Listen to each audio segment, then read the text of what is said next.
Hello everyone, welcome to channel learn with ease. आज का topic है dissolution of a partnership firm, जिसमें हम सॉल्व करेंगे question number 10 chapter 7 TS Grewal की बुक से class 12 accounts. Online sessions, online classes के लिए आप मुझे इस नंबर पर व्हाट्सएप कर सकते हो अपना नाम और क्लास। अगर आप टीएस ग्रेवाल के साथ साथ डीके गोयल बुक को भी फॉलो कर रहे हो और उसके सॉल्यूशंस ढूंढ रहे हो तो चैनल की प्लेलिस्ट को क्लिक करो, आपको न्यू एडिशन के सॉल्यूशंस अपलोडेड मिलेंगे। साथ में ही कम्युनिटी सेक्शन में एमसीक्यूज मिलेंगे क्विज की फॉर्मेट में और एमसीक्यूज के सॉल्यूशन शॉर्ट्स में। तो बहुत कुछ है चैनल पर, विजिट द चैनल। अच्छा लगे तो शेयर और सब्सक्राइब जरूर करना। क्वेश्चन में है 3 पार्टनर निशा, कमल और विजय। तीनों का जो बिजनेस है वो डिसॉल्व करना चाहते हैं और यहाँ पर कुछ ट्रांजेक्शन हुई है, उनकी जर्नल एंट्री क्या बनेगी यही आपको बतानी है।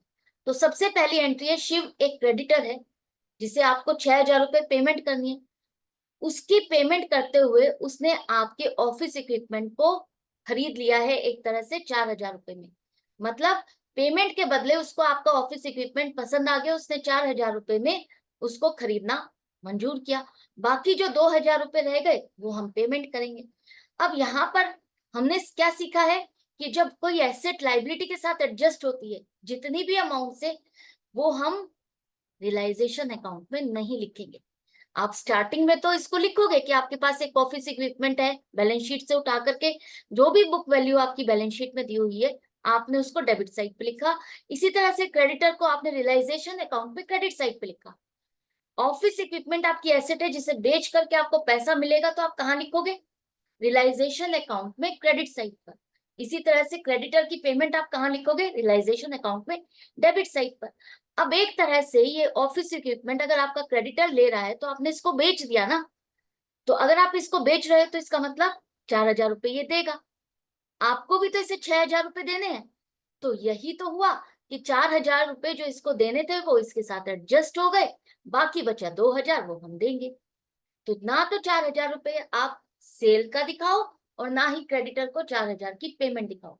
बाकी जो रह गए 2,000 वो हम दिखाएंगे। क्या दिखाएंगे? Realisation account debit to bank और कैश अकाउंट 2,000।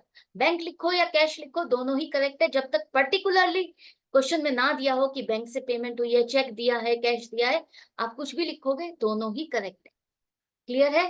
तो 4,000 की हम एंट्री नहीं करेंगे, एसेट और लाइबिलिटी जितनी आपस में एडजस्ट हो गई।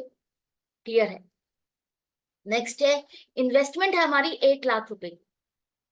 आधी इन्वेस्टमेंट, इन्वेस्टमेंट की आधी इन्वेस्टमेंट किसने ले ली है? एक क्रेडिटर है मोहन, उसने आपकी खरीद ली। तो 1,00,000 में से आधी इन्वेस्टमेंट मतलब 50,000 की इन्वेस्टमेंट आपके इस मोहन नाम के क्रेडिटर को पसंद आ गई और उसने आपसे खरीद ली। और खरीदी भी कितने? 10% अबव द बुक वैल्यू। आधी इसकी बुक वैल्यू क्या होगी? 50,000। और उसको 10% ज्यादा में, मतलब 50,000 का 10% 5,000 और ज्यादा मिला करके उसने खरीद ली। मतलब 55,000 रुपए में आपके इस क्रेडिटर ने आपकी आधी इन्वेस्टमेंट खरीद ली। आपको इससे पेमेंट करनी होगी। ठीक है? तो इसने अगर ले ली है in the full settlement of his claim, लिखा है ना, इन सेटलमेंट ऑफ हिज क्लेम, मतलब जितना पैसा उसको लेना था उसकी जगह पर उसने आपकी आधी इन्वेस्टमेंट ले ली, वो भी 55,000 में खरीद ली है। तो इस केस में हम क्या करेंगे? इस केस में हम यही मानेंगे कि 50,000 की इन्वेस्टमेंट आपकी चली गई। उसने 50,000 की इन्वेस्टमेंट को बेशक 10% ज्यादा में एक्सेप्ट किया है, उसने उसकी वैल्यू 55,000 रुपए लगाई है, लेकिन हमारी एसेट और लाइबिलिटी आपस में सेटल होगी। कितनी कितनी? 55,000। और एक क्रेडिटर कितने का था यहाँ नहीं लिखा, तो आपस में वो सेटल हो गई। तो हम यहाँ पर उतने अमाउंट का नहीं लिखेंगे। 50,000 की इन्वेस्टमेंट हम मान के चलेंगे हमारी बिक चुकी है। बाकी 50,000 रुपए की इन्वेस्टमेंट जो बच गई है उसका क्या हुआ? अगर क्वेश्चन में नहीं दिया तो यही मानेंगे कि हमने उसको बुक वैल्यू पर बेच दिया। और बुक वैल्यू क्या है? 50,000 में बेचा और 50,000 हमें मिल गए। तो बैंक या cash account debit 50,000 to realisation account 50,000। फिर से समझो, 1,00,000 की इन्वेस्टमेंट है, उसमें से आधी इन्वेस्टमेंट 50,000 की आपके मोहन नाम के क्रेडिटर ने अपने पैसे जो लेने थे उसकी जगह आपकी आधी इन्वेस्टमेंट ले ली।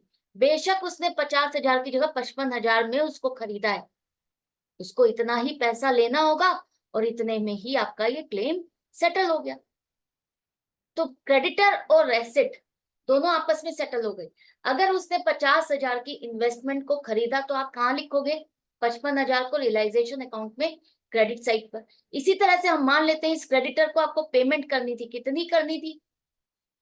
50,000, 55,000, 60,000, कितनी करनी थी? जितनी भी करनी थी वो आप कहाँ लिखते? डेबिट साइड पर। आप कहोगे कि अमाउंट का डिफरेंस होगा तो हमारा प्रॉफिट और लॉस भी तो गड़बड़ हो गया। बिल्कुल सही बात है, लेकिन इस केस में अगर एसेट और लाइबिलिटी आपस में एडजस्ट हो जाती, चाहे वैल्यू का डिफरेंस है, हम उसे नहीं लिखते। क्लियर है? अब इसके बाद 50,000 रुपए जो बच गई, 50,000 की इन्वेस्टमेंट जो बच गई, उसे हम यही मान के चलेंगे कि हमने उसको मार्केट में बेचा। कितने में? Book value. अगर कोई और प्राइस नहीं दिया तो हम यही मान के चलेंगे जो बैलेंस शीट में अमाउंट थी उतने में ही हमने बेचा और उतना ही पैसा हमको मिल गया है। तो बैंक या cash account debit to realisation account 50,000। Next है, निशा ने फर्म को एक तरह से लोन दिया है 50,000 का, जो कि फर्म ने उसे रिटर्न कर दिया। रिटर्न कर दिया मतलब उसकी पेमेंट कर दी। तो loan by Nisha account, loan of Nisha account debit करोगे 50,000। ये रियलाइजेशन अकाउंट में नहीं लिखोगे। क्यों? क्योंकि निशा पार्टनर और पार्टनर से रिलेटेड लोन लेना या देना, अगर फर्म लेती है या देती है, दोनों ही केस आपके रियलाइजेशन अकाउंट में नहीं कवर होंगे। उनके अकाउंट आप अलग मेंटेन करते हो। तो loan of Nisha account debit करोगे कि हम उसको पेमेंट कर रहे हैं। लाइबिलिटी थी ना, क्रेडिट थी। अब डेबिट करोगे तभी तो वो खत्म होगा अकाउंट, और हमने उसको पेमेंट की तो बैंक या कैश अकाउंट क्रेडिट करोगे।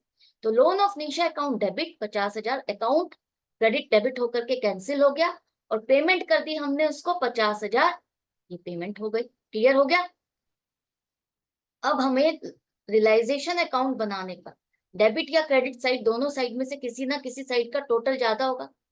अगर डेबिट साइड का टोटल ज्यादा है इसका मतलब लॉस है, और लॉस है 30,000 रुपए का, तो वो हमें पार्टनर्स में बराबर बांटना है। पार्टनर्स में इक्वली बांटा गया है, यही लिखा है ना।